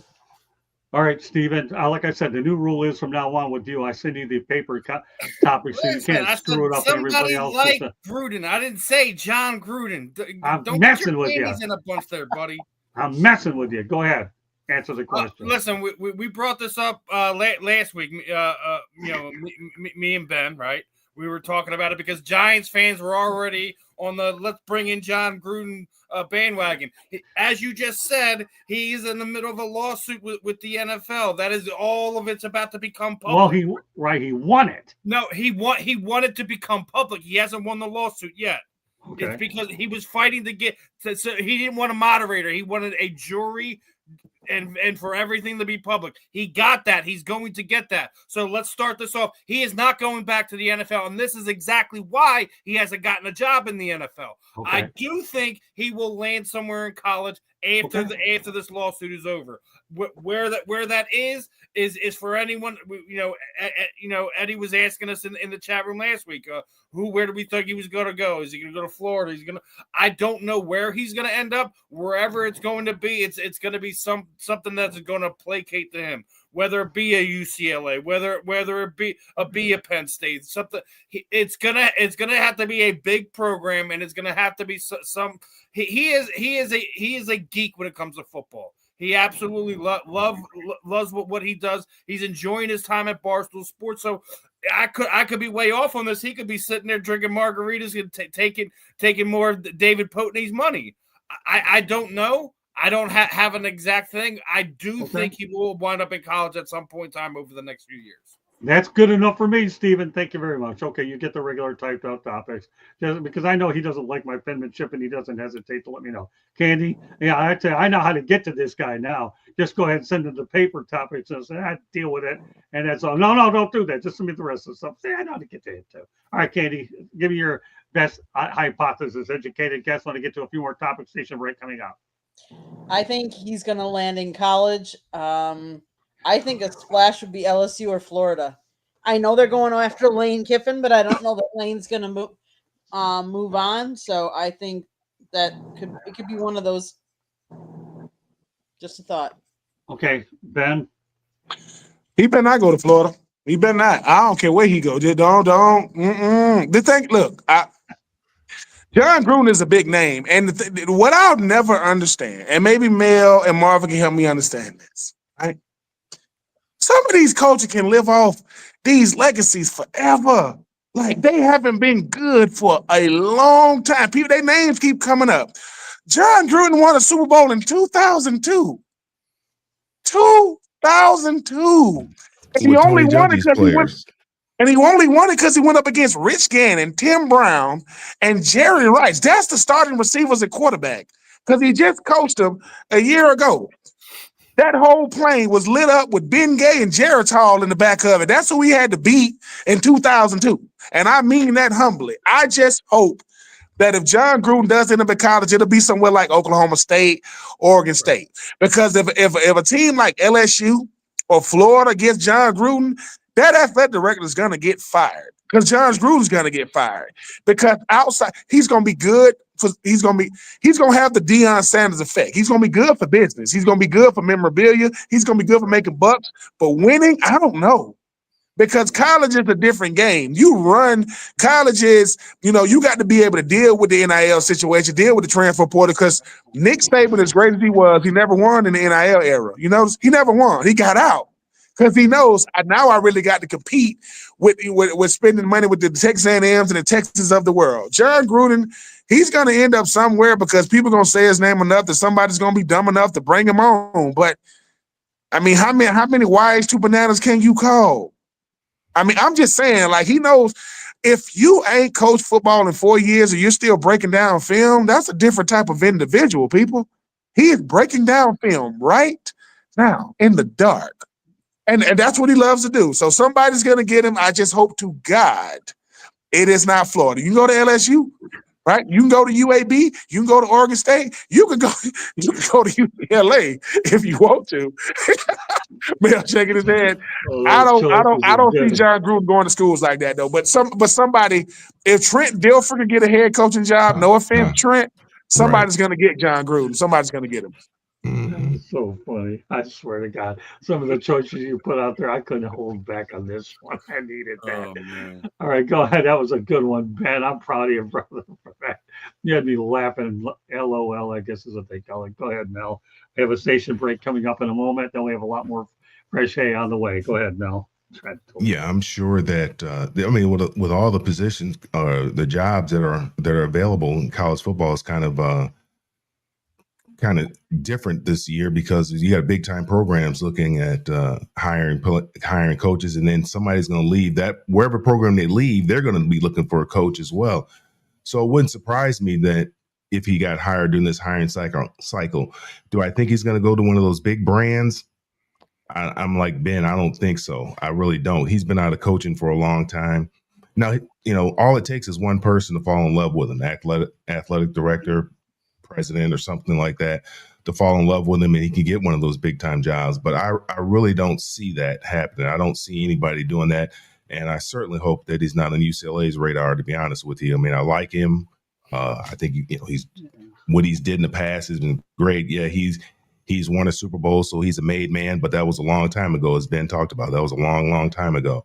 And I believe that's what Tony Dungy's players, and he did it against his old team, so he had an advantage there as well.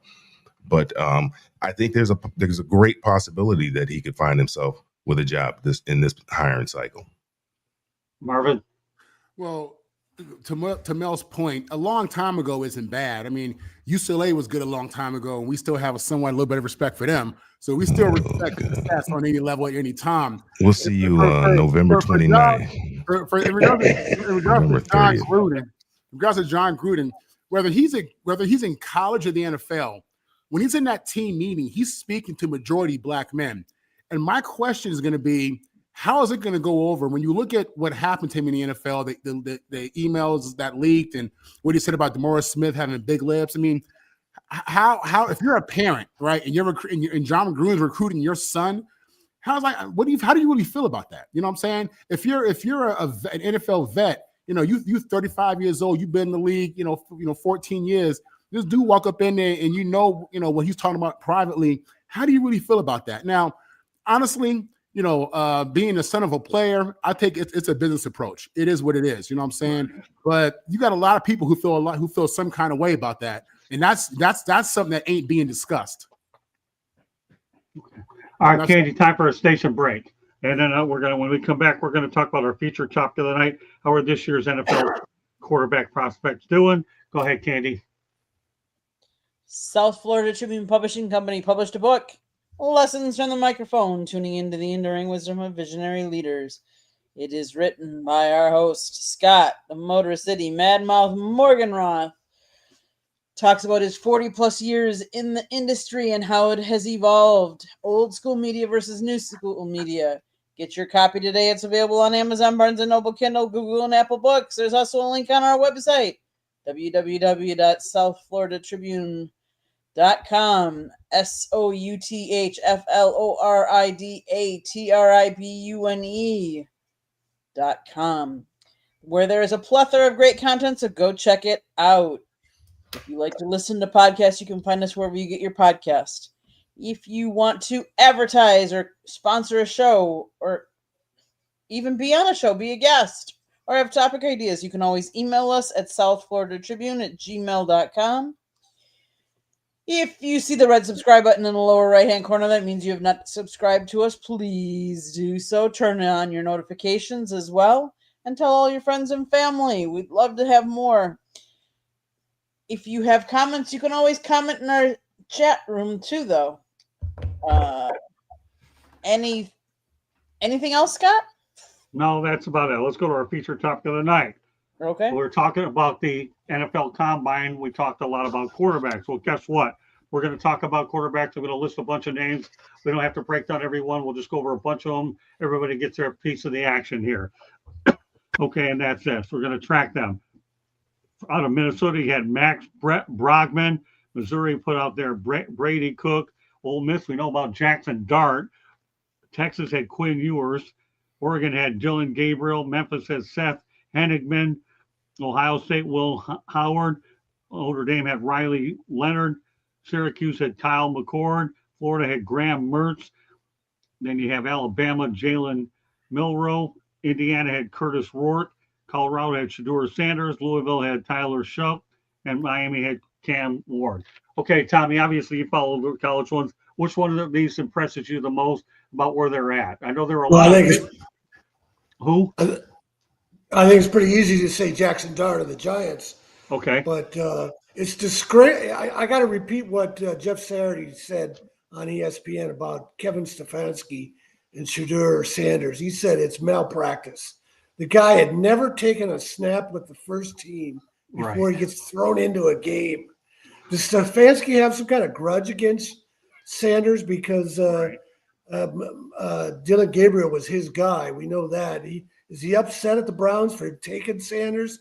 Does he have some kind of grudge against Deion Sanders? It's disgraceful the way Stefanski's handled this. Yeah, you can't do that to a quarterback, not putting him with the first string. Steven, I put a bunch of names out there. Obviously, Shedeur's. Any other ones that stand out to you?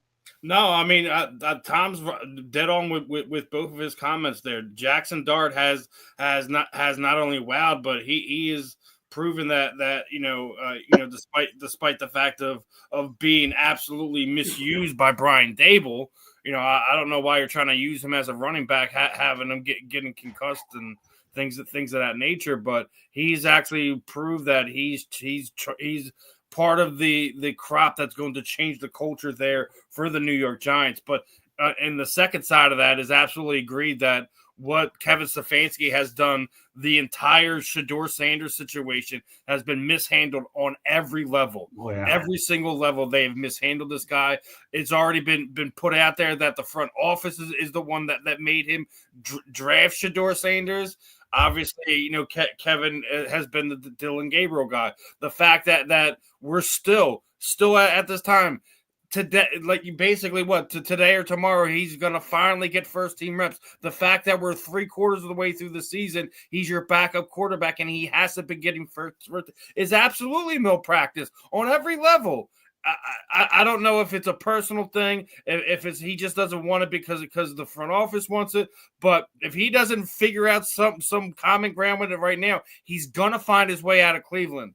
That's all I'm gonna say about what Kevin Stefanski's doing. As far as the rest of the guys, no one has really kind of stood out. I know Quentin Ewers has gotten some snaps. Cam Ward is taking a bulk of it, but he's playing with an absolutely inept team down there with the Titans. So he's just trying to survive the season at this point in time, and he's having a hard time doing it. So can't really get a gauge on what Cam Ward is or isn't at this time. But we know Jackson Dart is going to be a superstar. They're going to have a top pick. He's going to get Cam Skadoo back, who was looking amazing before he had his injury. That Malik Neighbors is out. They're going to get him back. They're going to get another piece behind him. And if the Giants are smart, they find the best lineman in the draft and go get him and put him on that offensive line, because Jackson Dart is going to be a problem for the rest of the NFC East for at least the next 3 to 4 or 5 years. Okay, Candy. So yes, I mean obviously Jackson Dart, he's had the most success. The whole Shedeur Sanders, let's face it, you draft him, you put him on a team with 5 quarterbacks to start the year, and then you slowly start picking them away, and one's on injured reserve, and you trade this one and you trade that one, and then you're down to 2, and you don't give them any snaps with the first team, so your first team has never heard his cadence. What? That just does not make any sense whatsoever, because let's face it, how many quarterbacks this year have gone down or missed at least a part of the game and they had to bring somebody else in? If you are not, I mean, let's face it, what's the saying? You can plan to fail, but if you don't plan, you fail. I don't remember, but it's something like that. Like, you've gotta You sound like George Bush. People don't plan to fail; they fail to plan. For the worst and hope for the best. Exactly. People don't plan to fail; they fail to plan. Exactly, and that's what they're doing. I mean, I don't know. It just baffles me that you wouldn't have your backup take some snaps, that your offensive line wouldn't have heard his cadence before, throwing him into a game at all. It just baffles me. And as far as the other ones, yeah, we haven't seen a lot. They haven't gotten a lot of, and the one I feel the most for, obviously, I'm familiar with Cam Ward, but we've all said it. You get drafted number 1 for a reason, because you went to a really, really bad team.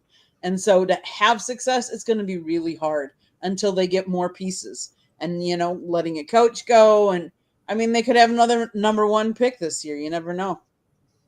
Okay, Ben. Yeah, I mean, obviously the easy one here is, Jackson Dart for what he's been able to do to jumpstart. But I feel bad for Cam Ward. I mean, as a guy that obviously, watched the Titans, root for the Titans, the team I played for. Candy, he didn't go to a bad team. He's on an awful team. The Titans are awful. It is hard to watch them. And here's the thing, right? Here's the thing about a guy like Cam Ward, a guy like Shador Sanders. You know how much it messes up your development? Because they'll say, okay, where would you rank Shador? Even though he's only played the second, where would you rank Cam? Just say Cam Ward is ranked in the bottom, 10 quarterbacks in the league. Where does his head coach rank? Oh, that's right. He's fired already. You got Coach McCoy, who's not going to be there. When you start thinking about these players, we always want to rank the players. What if my offensive coordinator is a bottom feeder? What if my quarterback coach stinks? What if my scheme is awful? And that's what I got to play under. Playing. How many times can they use the word improvise when it comes to Cam Ward? You know why they saying that? Because the offensive line can't block, the receivers can't get open, Kevin Ridley is on IR, and this is what I got to deal with. You talk about a guy like Jackson Dart. Jackson Dart is exciting, but at least his team is okay around him. And I've never seen anything like Cleveland. I really haven't. This is the same Kevin Stefanski that after they won, this is the same Kevin Stefanski that after Baker Mayfield went like what? 11, they went like 11-5 or something like that. 11-6 or something like that. They won that division. They beat Pittsburgh in the freaking playoffs. They lost by a touchdown to Kansas City, and they traded him the next year. This is the same Kevin Stefanski. So it's almost like Kevin. People be saying that coaches be rooting for players to fail. I usually didn't believe that. Kevin Stefanski, everybody was thinking he's this great coach. Based off of what? If you thought Dylan Gabriel was that good, why did you draft Shador? You draft two quarterbacks in the same round, in the same draft, because you knew that one guy, if I got two, I really ain't selling on one. But Shador gets the full week of practice. He gets to go out there and try to go out there and play and see what he does. But I've never seen anything. You would think that the head coach, the general manager, the president, and the owner will be on the same page, and they're not. They're not. It's almost like Kevin Stefanski hopes Shador Sanders doesn't play well to validate whatever he's doing or not doing. But I think for a lot of these quarterbacks, it's all about where they at and the type of scheme they play under. Cam Ward, may God help that young idiots. Woo! I know, Marvin, you've been watching the Jets, right? I know. The Titans, if the Titans played the Jets, I got the Jets by 20. They would beat the Titans. You just ain't seen them. You just got to see it. It is the worst. I thought the worst team in the NFL would be the Saints this year. That's what I thought it would be. The Saints beat Carolina 2 weeks ago, and if the Saints play the Titans right now, they would beat them. They would beat them. So I think Cam Ward is going to be on the worst team in the NFL his rookie year and his second year, because I think they're going to pick number one. I really think they're going to be the number one overall pick. And unfortunately, for a guy like Cam Ward, by the time he's ready and by the time he's confident to play, he's going to be beat up. So he's going to be the neck up or the neck down. They're going to beat him up from the neck down, and all the confidence from the neck up going to be gone. But I feel bad for the young man. I didn't know that Jackson Dart would be this good. And the young man down there, Tyler, down there in New Orleans, I mean, he's the NFC version of the Titans. That's the NFC version of the Titans on that side. But these quarterbacks, man, they deserve better than this. They really, really do. Mel? I think a lot is being made out of the fact that Shador didn't get any reps in practice. And I think Marvin and Ben know this. I know the one thing, and Marvin played for Coach Robinson. The one thing that Coach Robinson always talked about, man, is we're going to get on our feet and off our feet. Practice was only an hour and 30 minutes, maybe an hour and 45 minutes tops. Coach Robinson believed in getting off your feet. So we're going to be, and practice is always moving. It's always moving. You're constantly moving. And it's not all team. You're not doing team all day long in practice. You got individual work. Then you got offense. You're working with the offensive line. You got 7-on-7. Then you come together at the end of the practice. You might do 20 plays of team, and then it's to the house. So it's not a whole lot. You're getting a lot done in a short period of time, and they don't have a whole lot of time to give everybody opportunities. Everybody can't take reps. You got the people who are going to get reps are the people who are going to play out there on Sunday. Mark Herman may have gotten, I can't even remember, he may have gotten a rep or something like that. They might tell him, go in there. You've got to take mental reps. That's what you have to do. You have to take mental reps. So then when it's your opportunity in the game, if somebody goes down, then you have to be prepared to go in there and know what you're supposed to do. Now, you may not have physically done it in practice, but you've taken enough mental reps where you should be able to go out there and do it. not saying he didn't have any reps in practice is no excuse to put that. Now, there was a lot of drop passes out there too.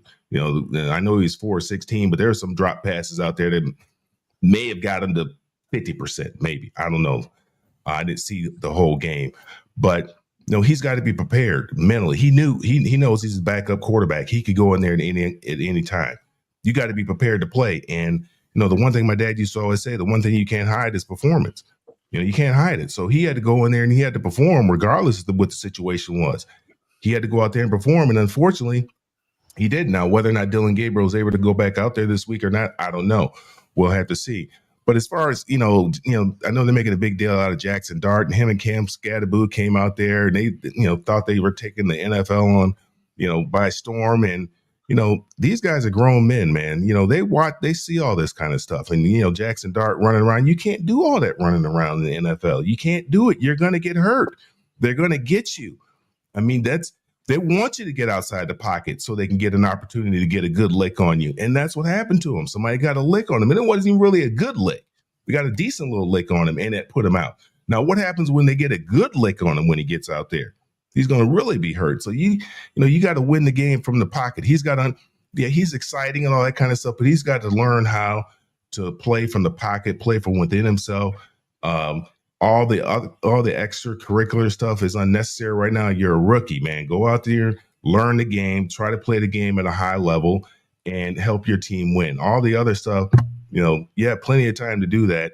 If you're good, you have plenty of time to do that if you succeed and learn to play that position at a high level. Okay, you know what we're going to do? Ben, I've got one more topic to get you out. Marvin will continue this other one. Just give me your quick thoughts about what took place at the tragedy surrounding gun violence and John Beam last week. Obviously, the guy that was charged, his name is Cedric Irving Jr. for murder. This is a really bad tragedy that just took place. Give me your quick thoughts. I know you have to get going in a few minutes, but I do want to address this real quickly and a few other things. We're going to go rapid fire in a couple topics. Go ahead, Ben. Real quickly on obviously John Beam. Rest in peace, Coach. Go ahead, Ben. I mean, obviously, I got to know Coach John Beam on watching at Last Chance U on Netflix, and just a guy that came up in that community, who understand that community, who understand the kids, who understand what they're going through, and use football as a beacon of hope, a beacon of a way out. And to have that happen to him is a tragedy in so many ways. I mean, coaches are more than just father figures and mentors, man. They provide, a way of escape for some of these young men who could sometimes feel trapped in a place like that. And it's just, I mean, I understand that gun violence is a real thing, man, but you would think that they would be, and they said that he was just talking about gun violence and being able to protect the players and the people on campus, but that kind of stuff is hard to stomach because, he good people from what I saw. I mean, he's a guy that was very beloved in his community, very beloved by his players, very beloved by his, the school he worked at.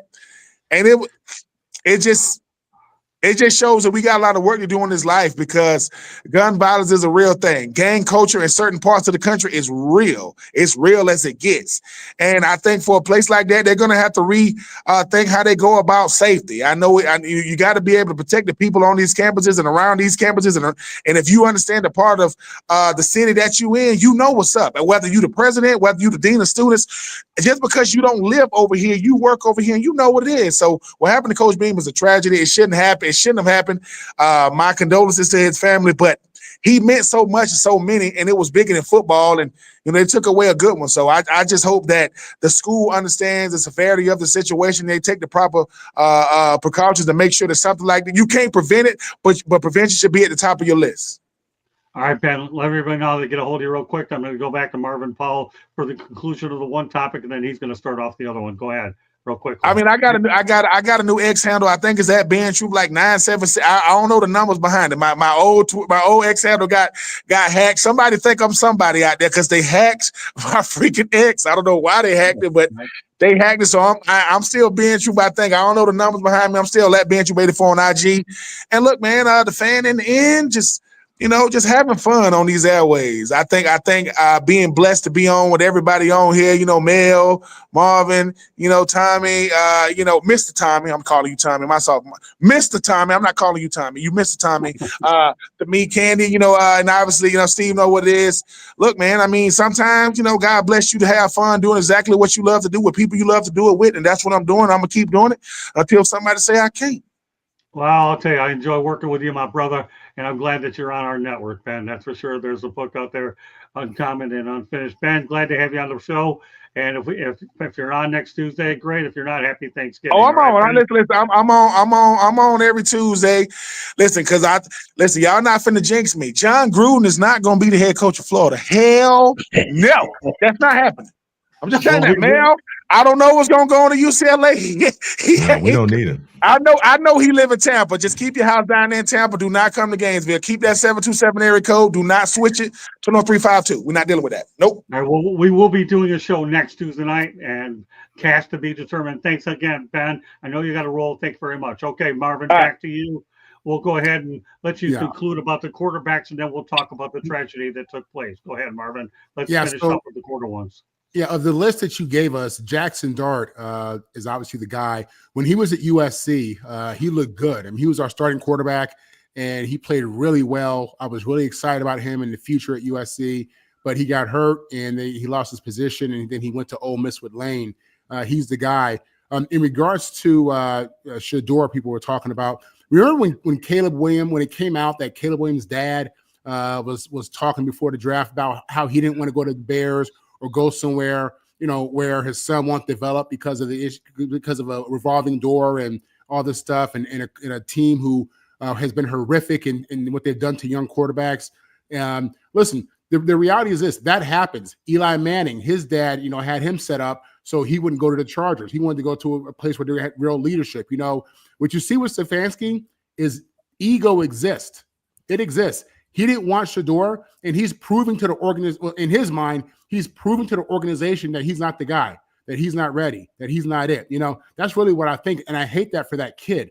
What I love is how Shador handles everything. People don't talk enough about how much class he has and emotional intelligence. And when you ask him tough questions, a lot of times he gives you great answers. Answers that you don't get from a first-year player, which shows you his maturity, but also his development that he's gotten from his dad, and that matters. You know what I mean? In regards to Beam, to be honest, I saw the headline. Obviously, I heard Ben talk about it. I didn't know the whole story, but again, we live in a day and age where guns are heavily promoted. Violence has been promoted as a solution through video games and movies forever. Unfortunately, we're seeing the other side of, I need my firearm for my safety. We're seeing people use that in a way that it shouldn't be used. And to lose your life when you dedicated it to service the way you have, it's unfortunate. Okay, great stuff. All right, Mel, you can talk about John Beam, and we'll continue with the topic around. We're going to do rapid fire in a couple. Want to make sure we get to everything if possible. All right, obviously, last chance you is no more. Mel? Yeah, I think Ben kind of summed it up. I mean, it is a tragedy. A guy who's such a pillar in the community, who changed and transformed young men's lives. He took time to he took great. He cared about kids, man. He cared about these kids, man, and he wanted them to do better and to be the best that they possibly could be. And he took time and nurtured these guys. A lot of them probably didn't have fathers and whatnot, and he was a father figure to them, and also gave them hope too. The hope for not just being able to play in the National Football League or go to a big time college and make it to the National Football League, but just be something in life.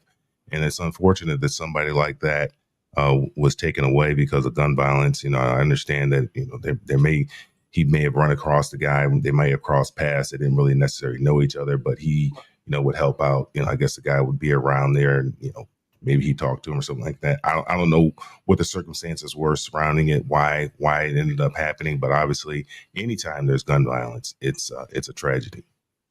Stephen. Listen, gun violence is no joke, and it really sucks you losing a guy like this who who goes out of his way to help young athletes, broken men, and give them opportunities that either they've messed up or that did silly things to get themselves in trouble, and just find ways to give them opportunities that no one wants to give them. So when you lose a man like that does stuff like that for young athletes, it hurts. It hurts a lot of the guys. It hurts the guys that they put in the league. It hurts the guys that were hoping on him to help them. So it's a crappy situation, regardless of your thoughts on guns and all that, people's right to bear arms. It's rough. So, thoughts and prayers with the people that's affected him in his life, and looking forward to seeing some justice on it in some way, shape, or form. Candy. They're sleeping. Candy. Oh well. Tommy, I guess I put her to sleep, right? You're working her too hard, Scott. Yeah, I'm working. Whoa! It's a family show, Mel. Come on. Yeah, I know. That's all right. It is what it is. All right, go ahead, Tommy. Well, yeah, this is age-old problem with guns. I can see the reels popping up here that she's out there sleeping. I'll tell you, we put her to sleep, didn't we? Okay, great. I'm just kidding with you. But go ahead, Tommy. This whole problem with guns in America and Charleston, Heston. She woke up. She's up. Cold, dead fingers. And it's in states that vote to let people carry their guns.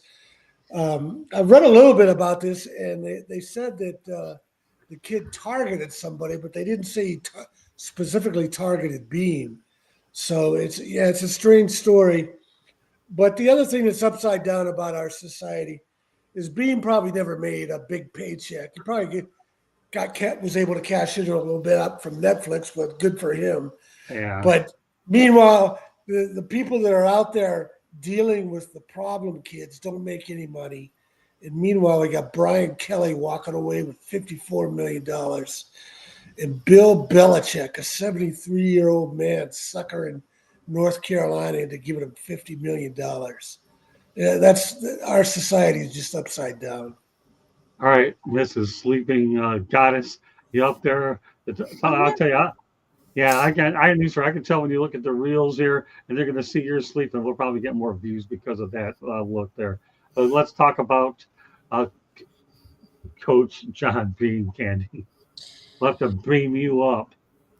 You are, huh? Yeah. Well, you keep me up late, I tell you. Okay, keep going, Candy. We only have All right. This is a PG show. Exactly. Okay, we'll keep it that way.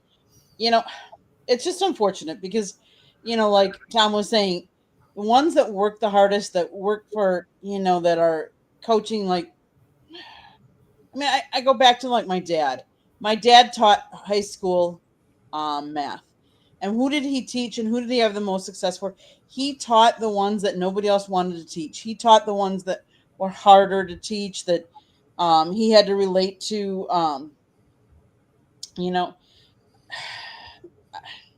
that's about all I'm going to say, because I don't really know this coach real well. So I'm going to just relate it to, hitting those tough kids and coaching them.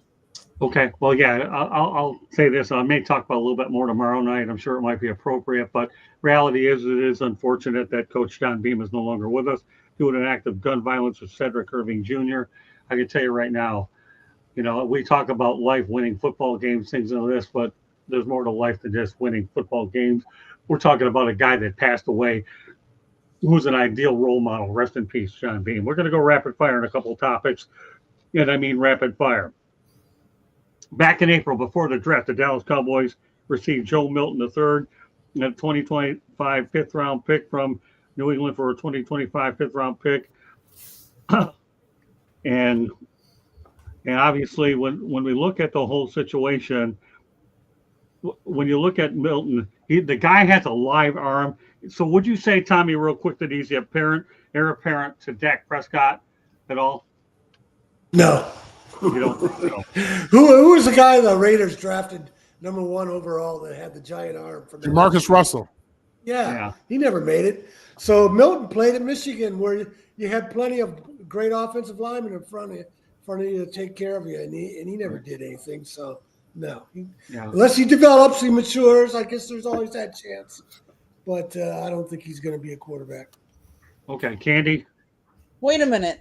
Wasn't there another quarterback that, let's see, played for Michigan and was drafted in the 6th round and went on to do, famous things? You just never know.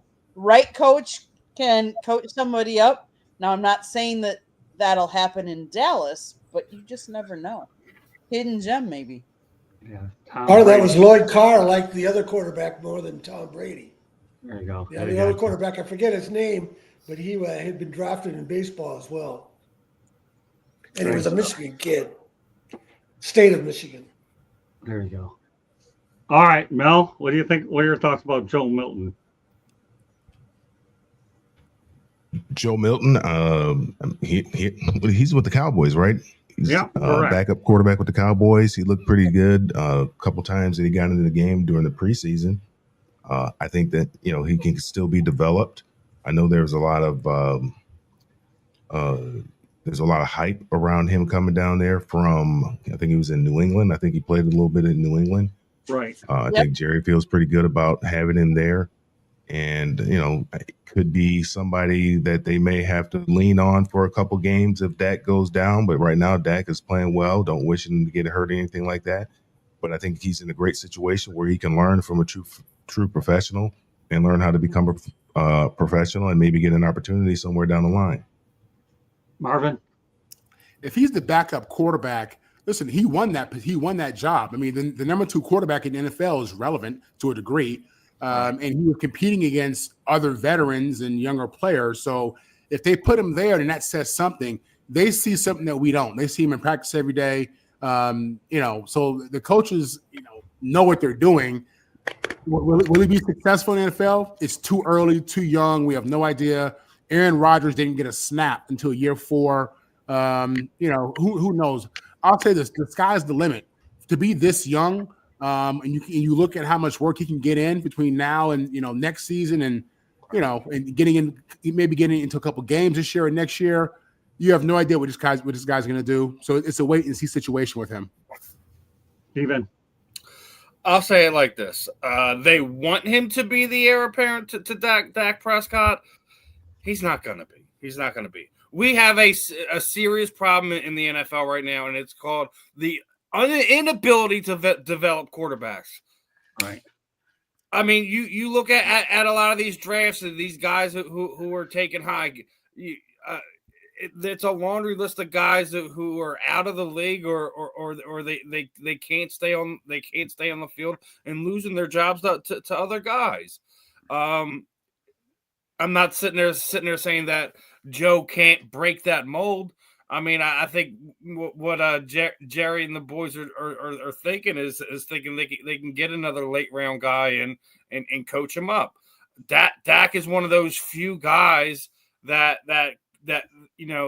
was able to take that. Well, I think he was drafted in the 4th round and be able to play with house money and get into a good situation. With who they have on the outside as playmakers, I think anyone who is at least more than proficient can run that offense down there in Dallas. But we'll see if Joe's able to pan out. But if you're looking around the league, you see a lot of these first round guys are more often than not failures, not successes, unfortunately. Yeah, I'll tell you what. I like Joe Milton. He has a long live arm. Anything's possible. I want to get to a few more topics. It took the Cleveland Browns a while to get him in there, but Cleveland Browns running back Quinshon Judkins, a 2nd round pick, obviously out of Texas. Obviously, when he reached an agreement to his rookie contract, but he's one of the few bright spots for the franchise. Steven, real quickly, what are your thoughts about the rookie running back? Find your way out of there fast. Cleveland is a sinking ship. The end. Okay. All right, Marvin. Same thing. It's this horrible leadership, horrible decision making. They got some players on that team, But I don't think that's where you want to be moving forward. Mel?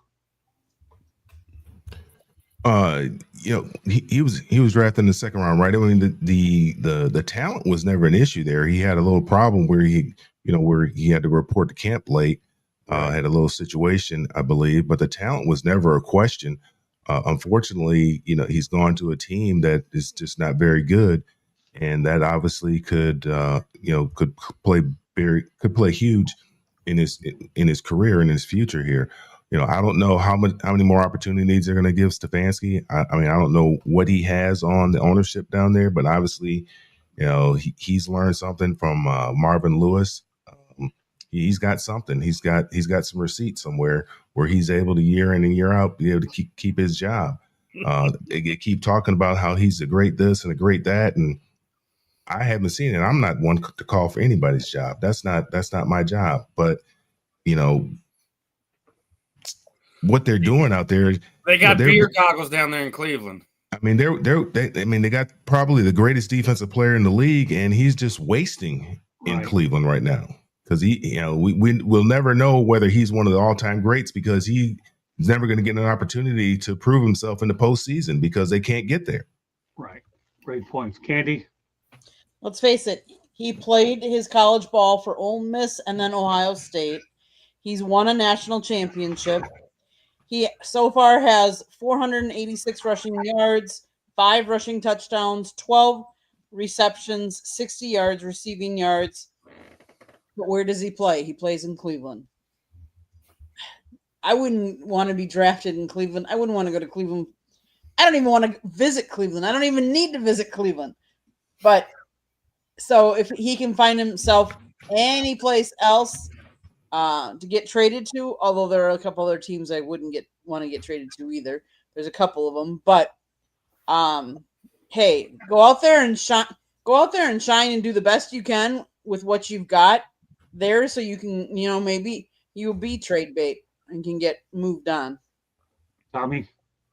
Yeah, I'd hate to be a Browns fan. It's a dumpster fire, and it's too bad for any guy that gets caught in that franchise. All right, well, let's go transition to Myles Garrett's the first player in NFL history with 12+ sacks, 6 seasons. We'll go back to you, Tommy. It's unfortunate that his career is there. Great numbers there. It's just too bad that he's the Joe Thomas of Cleveland Browns defense.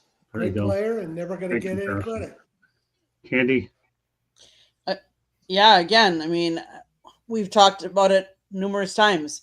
The one place you don't want to go to play is Cleveland. I mean, it's just they're not developing players. They're just not a good football team, not a good franchise. So, I mean, kudos to him for reaching, that milestone. But just think what he would have done had he been on a better team.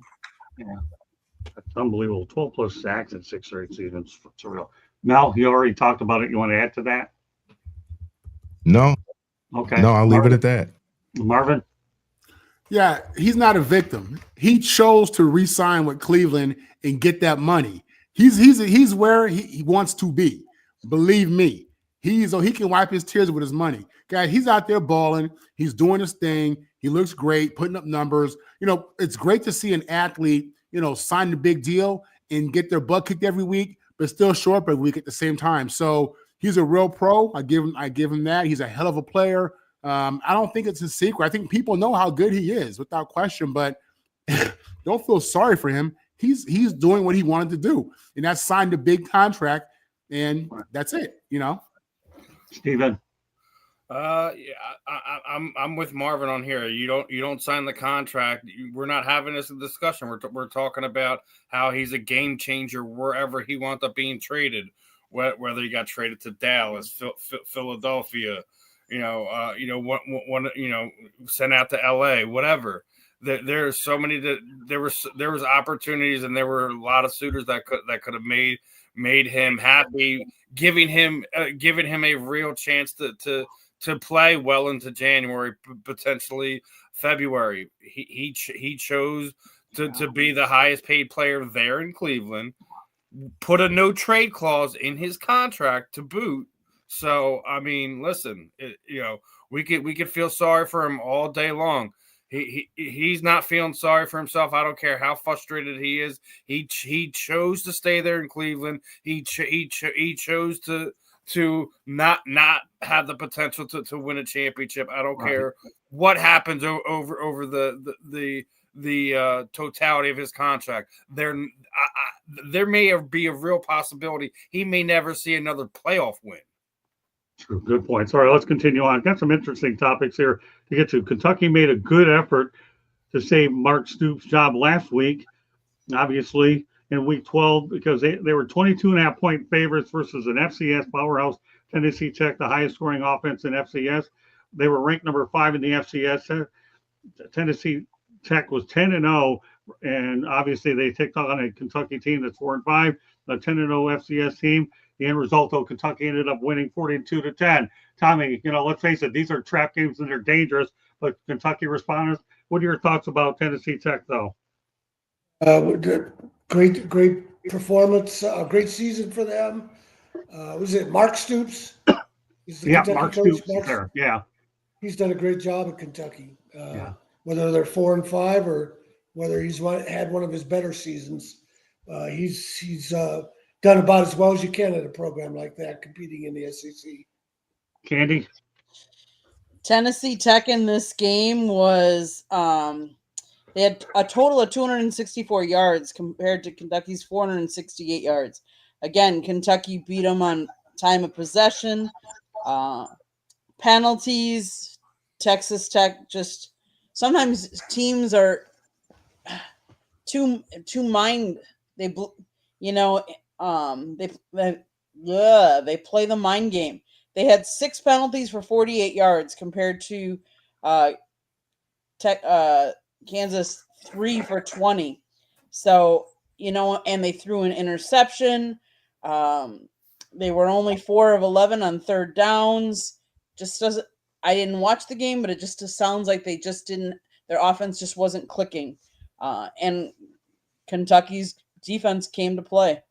Kentucky needed to win really bad to get closer to bowl eligibility. Mel? Yeah, Kentucky's a tough place to win. Talk about a basketball school. That is a basketball school. Right. First and foremost, that's basketball country. So what Mark Stoops has been able to do there has been incredible. And I hope he gets to continue to do it there. He seems like he likes it there. And when you get a coach who likes it, Kentucky, they understand who they are. They're not going to be, they're not going to be in the top part of the SEC. And, maybe every 10, 15 years, they might have an opportunity and they'll get, close to 10 wins or something like that. But I think if they can just stay bowl eligible, I think they're happy there. And the basketball team continues to compete. But, what Mark Stoops, that's a tough job. He took on a tough challenge there, and he's made those guys competitive week in and week out. I think they're 500 right now. Right. Win another game, they become bowl eligible. So, that's all you can ask for out of a program like Kentucky. Yeah, he's done a really good job. I hope they keep Mark Stoops. Go ahead, Marvin. Listen, the SEC has its own group of blue bloods just for that conference. And the fact that this guy can win enough games to be bowl eligible at a basketball school that does not prioritize football says a lot about him. Those Stoop boys, them Stoop brothers, they can coach without question. And to echo what Tom said, when you look at who they are and just what they put into it, he does a great job. Okay, Steven. Yeah, pass it out. What's that? Pass it out. Okay, no problem. Next topic. I'll tell you, this one I really like here is a high school. Get this. We're talking about high school. The number 4 ranked team in America just lost to a 2-8 team. They beat in the regular season 48-0. I'm referring to St. John Bosco, the number 4 team in the nation, and beat Orange Lutheran 48-0. Guess what? 2-8 Orange Lutheran beat St. John Bosco 20-19. Tommy, I brought this up because I know at times you like to talk about high school, and we don't give the high schools enough publicity, but this is an opportunity that any team can beat another one on a given day, no matter how bad the records are or how high the rankings are. Yeah, well, I don't know too much about those teams, but they're both private schools in California, so they're both recruiting some of the best talent in Southern California. So, yeah, 2-8. That's pretty drastic. Yeah, it is. To why I made win. That's why I made the show, Tommy. It is drastic. Number Yeah, 4. I have no idea what happened there. Yeah, no, I wouldn't either. I stand a better chance of winning the Rubik's Cube than trying to figure this one out. Candy, go ahead. You know, we've talked about it on the college level and the pros level. Any given team on any given day can beat any given team, and that's why you play the game. And you know, everybody goes out there and tries to give it their all, and sometimes it works and meshes, and sometimes it doesn't. Like, look at Jared Goff. He was not on this game against the Eagles, but the Eagles defense was. There's 2 teams playing out there, so you just never know who's going to win. Kudos to the team that won, though. Mel? How was it that they end up playing each other twice? So they played each other twice this year? Is that what you're saying? Yeah, evidently they did. Yeah. So a 2-18 made the playoffs or something like that? I mean, how does that happen? I have no idea. It happens in small conferences. That's normal. Everybody goes to the playoffs. Oh, is that what it is? Okay. Yeah. Yeah, I mean, we talked about it, man. You never know what's going through a 16-year-old kid's head. Obviously, you know, they probably were looking forward to the next game and didn't take that team seriously because they'd already beaten up on them earlier in the year. And, you know, they probably, you know, just obviously overlooked them. Coaches probably did too, because, you know, coaching has a lot to do with it as well.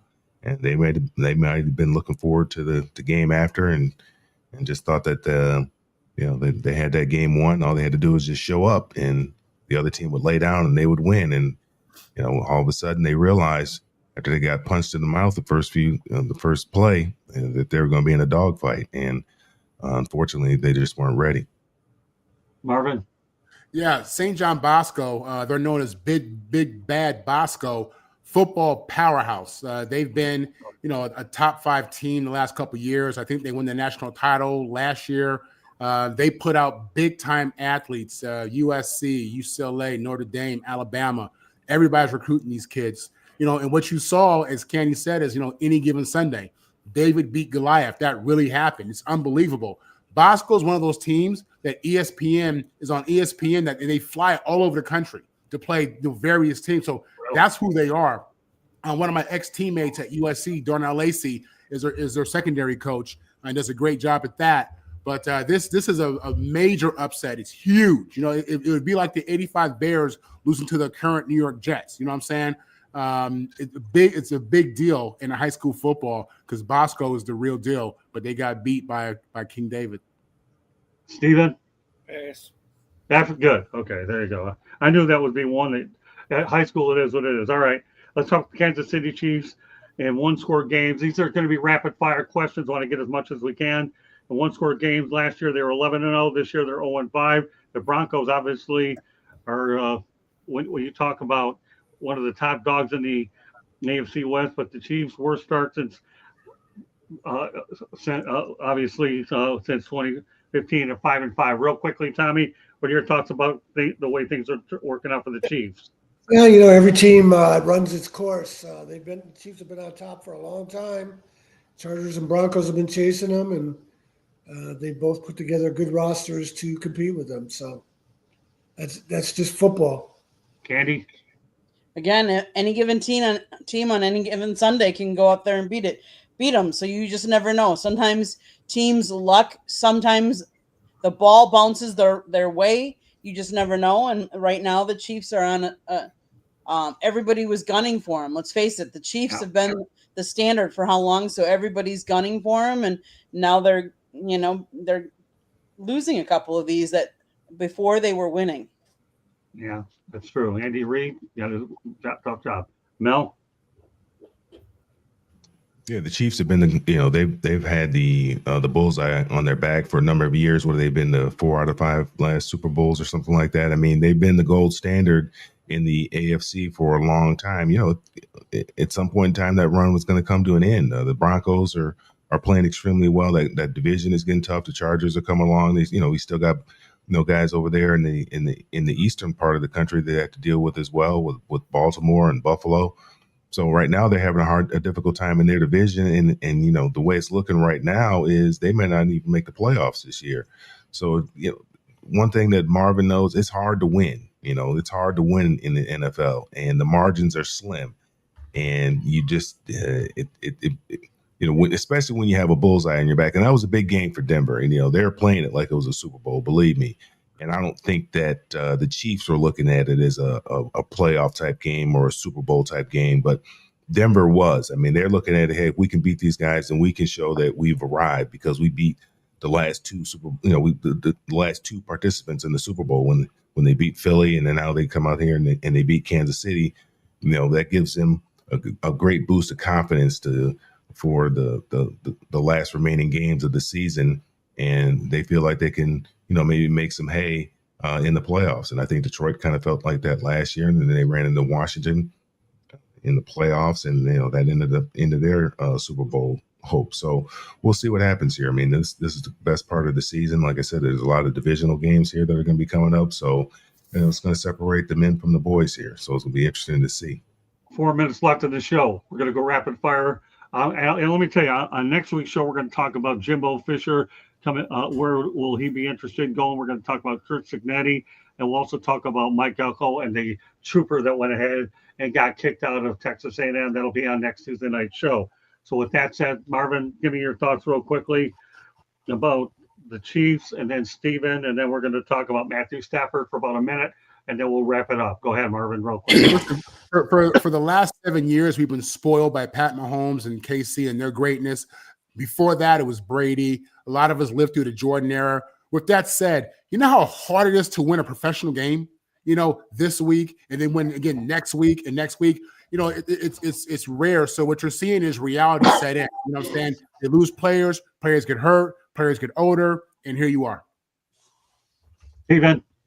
Not surprised at all. They haven't done enough to kind of get any better. They just kind of did the reload thing and run it back, thinking they were going to continue to do things. As you mentioned, they're 0-5 in 3-point games, while the Denver Broncos, I think, are 6-2. So, I mean, it's to be expected. I had them as potentially missing the playoffs. I thought that the AFC West was going to be better. I'm not surprised by this. You can't stay on top and then not make moves to continue to get younger and better. They haven't done that. So I won't be surprised when Patrick Mahomes and Travis Kelce are sipping margaritas in Cancun come January. Great way to end it. Okay, Matthew Stafford, all-time career record 116, 150-1, over 500 first time in his career. Tommy, you glad to see it? Yeah, he's had a great career. And you talk about Myles Garrett. Here's a guy that forced a good trade to enhance his career. Candy? The trade worked for him, and he's, you know, thriving out there. Good for him. He's had a long, good career. Mel?